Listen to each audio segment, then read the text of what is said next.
dinañ mën a développer seeni collectivité locale waaw donc nekk na loo xam ne bu ko réussir en tout cas mën na ko puusaat bu baax a baax mu gën a positionné wu taxaw.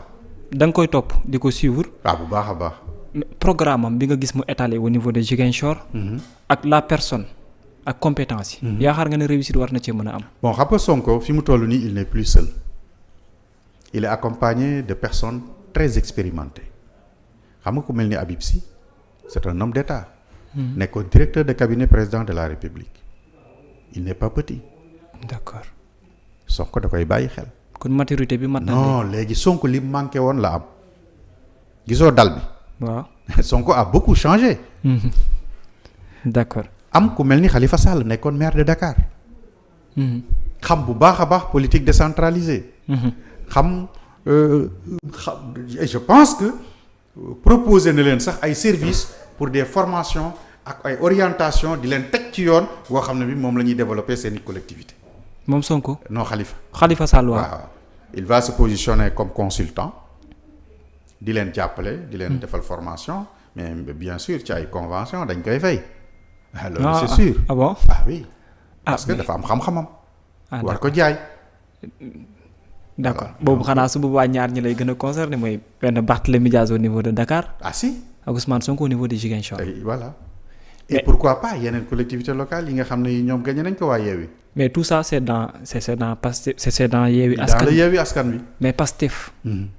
Pastef ce n'est pas Khalifa Babacar Sall. non du tout de Pastef mais ba léegi nii ñoom dañu ànd mais Pastef dafa am problème. ah bon ah oui problème boo xam ne war na ko gérer très rapidement. ban la il y a beaucoup de frustrés. biir Pastef. ah oui bul fàtte ne beaucoup de gens étaient candidats ñu dindi leen teg fa ñeneen ñoo xam ne bokkuñu Pastef. pourtant bari na ñu nangu woon de déjà. waaw mais bari na ñoo xam ne ñi dégg nga ñu doon kaas ba Sonko même di wax ne képp koo xam ne ànd nga ak man da nga war a ànd ci lii nii parce que na nga ma di durcir le temps mais bari na ñoo xam ne ñi tey nag leen déglu moi je pense que dina am ñoo xam ne dina leen perte. mën na def conséquence ci élection législative yi. waaw ci législative yi xam nga ku mel ni Aliou Sall bu génnee. waaw il va aller draguer dans le Yewwi Askan Wi il va draguer partout. te faa mu wut ñu mu récupérer. mais day wut ñu mu récupérer. mais su boobaa loolu Macky Sall yaakaar nga dina seetaan Yewwi nii rek. mais loolu day créer benn explosion boo xam ne bu tasee li muy indi mën nañ wax ne kujje gi tas na wala gisee ko noonu. kujje gi mën nañoo am problème plus tard parce que ku mel ni Aliou Sall. waaw ku mel ni Khalifa Sall. il sera candidat en 2024. waaw suñ ko amnistié. foofu te Macky Sall mu ngi ci tànku amnistié ko. foofu nag la sama question bëggoon ñëwee mooy le fait que ñoom ñëpp ñu bokk biir Yewwi. te biir Yewwi ña fa nekk kenn ki di Khalifa Babacar Sall. officiellement presque wax na il a des ambitions pour nekk candidat. kële moom kenn waxatu ko. mais ñaari kuy bokk benn mbalka bi bëgg a nekk même candidat loolu noo yaakaar la war a mën a demee te gaañ du ci am. mais bu fekkee ne présidentielle la. y a pas de problème ils vont se dire écoutez nu kii jaar fii mais suñu jàllee le mieux placé ñun ñu jàppale ko. deuxième tour bu ñu demee. deuxième tour. ñu jàppale parce que loolu sax yaa naa bokk na ci li nga xam ne. bu dee présidentielle moom amul problème. waaw voilà mais est-ce que Khalifa ak Macky duñu jubóo. am nga yaakaar boobu yow. ah mais en politique surtout au Sénégal il faut jamais exclure quoi que ce soit. anduxaay yow buñ ne la woon Idrissa Seck dina ñëw topp ci ginnaaw Macky Sall ki daan taxaw di wax ne la vision du président dépassé wul Diamniadio mais xam nga Sénégal aussi dafa am ay réalités. c'est parce que ñu bëree bëri parfois. nga waxee ñu déglu say kàddu te ne nañ léeg-léeg sa source yi également c'est bien vérifié. mais ci contexte boobu xam naa ne am nga loo ñu ci mën a wax entre Karim. entre Khalifa ak.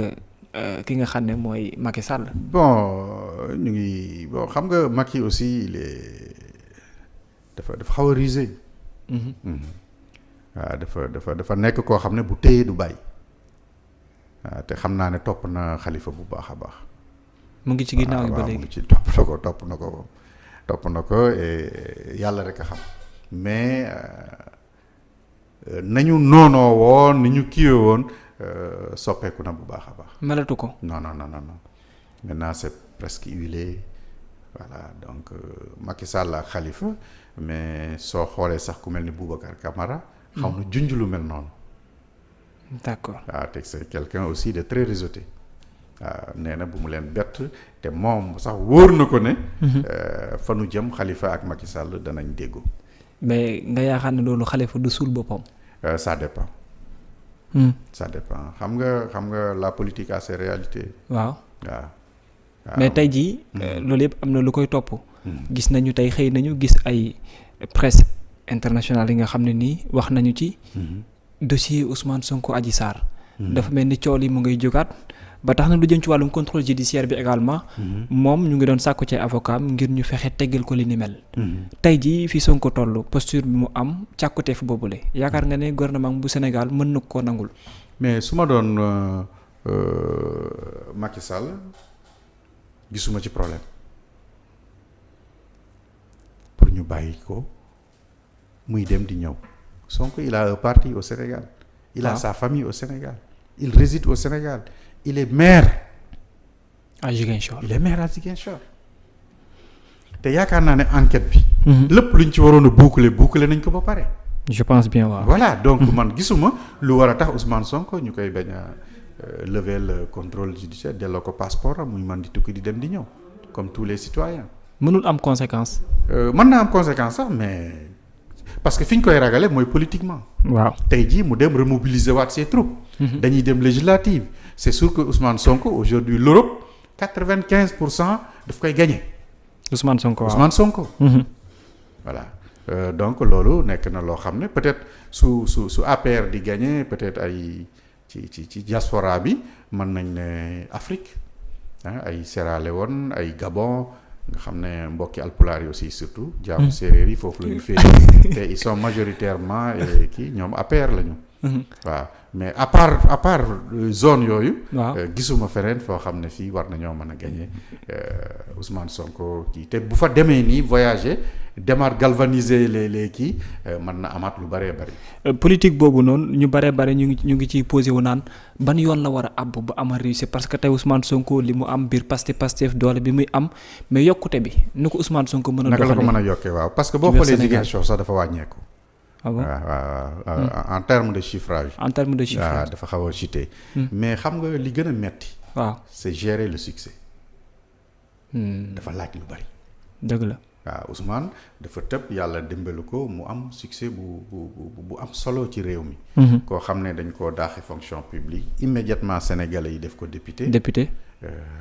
Après il devient la première force politique. De l'opposition. Kooku nekk na succès bu am solo ci benn temps bu ndaw. léegi naka la koy gérer. waaw loolu aussi yaakaar naa ne moom war na am ay kàngam yoo xam ne yi dañu war a toog di ci xalaat. sànq yaa ngi waxu expérience nee nga am na benn avancement. am na benn avancé. tout à fait. est-ce que yaakaar nga loolu mu ngi ci profiter wala mu ngi jouer. si mu ngi ciy profiter boo xoolee ci comportement bi ci dal bi Ousmane n'est plus le même qui communiquait comme ça rek tout le temps génni kii nii xanaa mu jékki-jékki def loo xam ne lii. day bett ñële mais bu leen tàggoo da ngay gis dañ koy recadrer waxtaanaat ak moom orienté ko. Donc mais dafa laaj xam nga politique. waaw du dafay xam-xam. boo xam ne bii c'est comme les mathématiques aussi. waaw 1 plus 1 égale 2 dafa am ci yu muy tegu. ci ay charte yu muy tegu. donc Ousmane tey jii war naa mën a entouré wu ci ay borom xam-xam yoo xam ne mi sur le plan politique. dañu koy tegal ay yoon yoo xam ne yi mën na améliorer effectivement succès bi ba pare téye ko un peu au sommet. pendant longtemps parce que 2024 dafa sori. lu ne mën na xew. dëgg la te affaire Adji Sarr nekk na loo xam ne xaw na ko wàññi tuuti. même si les Sénégalais dans sa majorité aussi ñu ngi koy soutenir même buñ ko gëmee ils se disent de toute façon. n'empêche c'est pas grave. kiiwul violé wul loolu lañu Sénégalais yi ñi ci bari loolu la ñuy wax mais même bu loolu amee xaw na ko wàññi. d'accord moralement et même politiquement dafa xaw a wàññi tuuti Ousmane Sonko bu dee du moom xam nga gor.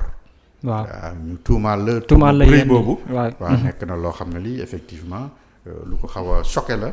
ba dina ko ba pare bari na kilifa yoo xam ne yi tey xaw na ñoo am jiixi jaaxa.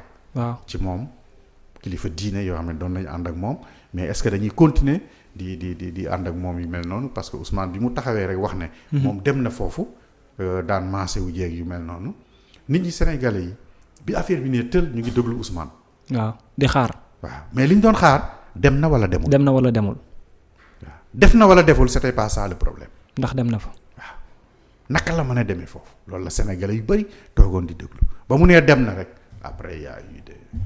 gisoo ne tey stratégie bu yees la teg bu ñu ko déggee mu ne lu xew Mbàkke diwaanu Mbàkke moom jàpp na ne moom récupéré na ko ba pare moom Ousmane Sonko ci benn côté également ñuy daan gis comme wàllu Sénégal problème bi amoon au niveau de Pikine ak seen maire bu yees bi waa wàllu. Ousmane Sonko ne day jëm jóg pour jàppale leen. fu mu yaakaaree ne ku jigi problème la rek mu taxaw loolu stratégie bu yees la wala nan lañ ko mën a duppee. waaw lu bees la parce que bul fàtte ne il n'a jamais soutenu Karim Wade. bi mu nekkee ci kii bëggu ci woon sax wax ni yàbbi ci. yàbbi ci wala yu mel noonu mais gis na loolu li mu ko jural. waaw gis nga politique. ñoom ñëpp nañuy jàppalante bu ñu bokkee kujje gi. dañ jàppalante. parce que bés du ñàkk. waaw bés du ñàkk.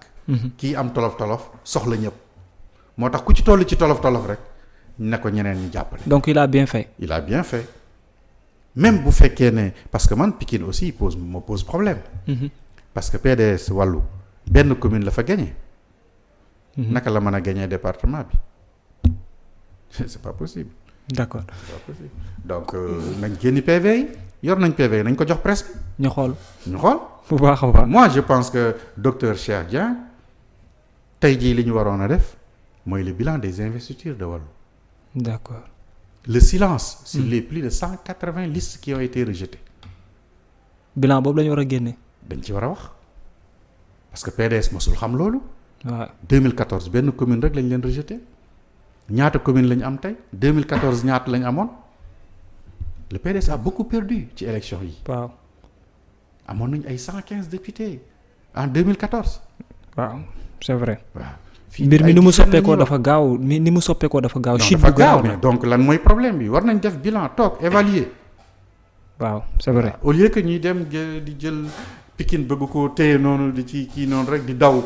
est-ce que def bëgguñ évaluation ça c'est un problème. dëgg la mais ki nga wax Ousmane Sonko keneen ku ko jege. Barthélémy Dias moom la ñu fal maire bu Ndakaaru moom sax ëllëg war naa dem ci kanamu yoon.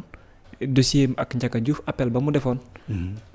loolu foo yaakaar ne la war a mën a mujjee. ci kanam mais xam nga ñoom nag ils sont très forts les Barth parce que Barthélémy fexe na ba ci boppu sénégalais yi. mu mel ni Macky Sall moo ko bëgg yóbbuwaat tribunal pour tëjaat ko. alors que dañ koo àtte woon. tëj ko 6 mois alamaan ko ay millions pour mu war ko fay famille Ndiaga Diouf. waaw léegi. ca condamnation ba. defu ci appel. la mu def appel mooy daan biñ ko daan mu taxaw ne loolu du ko fay. loolu la wax pour que tribunal xoolaat ko moom moo ko sàkku. dëgg la mais fexe na ba sénégalais yëpp. vraiment solidaire ak moom yaakaar ne. Macky Sall moom moo ko bëgg a tëjaat kaso parce que il est candidat à la mairie de kii et il a bien réussi. waaw réussir na ko ba faluwaat na. mais est-ce que yaakaar nga ne ça peut être d'une manière définitive ñu ba ko ci wala. non man je pense que l'État n'a pas intérêt quand même à mettre Barth dans des situations yu doy waar. je pense que réew mi war nañ moon ko éviter. di ko gérer sur le plan di tëj ak di tijji. di loolu dafay am fu muy yóbbu réew loolu baaxul ci réew. te dafay nasaxal démocratie bi. moi je pense que en toute liberté. mais Khalifa Sall nekk na fi maire de Dakar. dëgg la. gagné le candidat de Abdoulaye Wade. amul benn problème. voilà donc man gisuma loo xam ne lii war na fee indi problème te boo xoolee fu mel ni ay Parcelles Assainies opposition ko mos a gagné ba bañ ko créé comme commune ba léegi. parti au pouvoir mosu koo gagné. ca Tete Diédhiou ñoom Mbaye Ndiaye ñoom Moussa Sy ba ci opposition rek moo koy gagné. ba bi mujj nii waa Yewwi Askan bi voilà waaw donc c'est il faut que ñu bàyyi nit ñi aussi suñu gagné état bi bañ a dugg ci jéem a combattre les maires mais nañ leen jàppale parce que ñu xam ne c'est des Sénégalais qui sont dans ces communes là te dañoo war a améliorer seeni conditions de vie donc l'État doit jouer son rôle waaw nekk équidistant par rapport à tel il est de tel parti ou truc comme ça nañ bàyyi loolu. te xam ne Sénégal lépp Sénégal rek la. voilà ñu jàppale les maires qui soient de l'opposition ou du parti au pouvoir. mu nekk intérêt askan bi askan bi. ku ci ne parce que loolu rek lañ ci war a sàkku. effectivement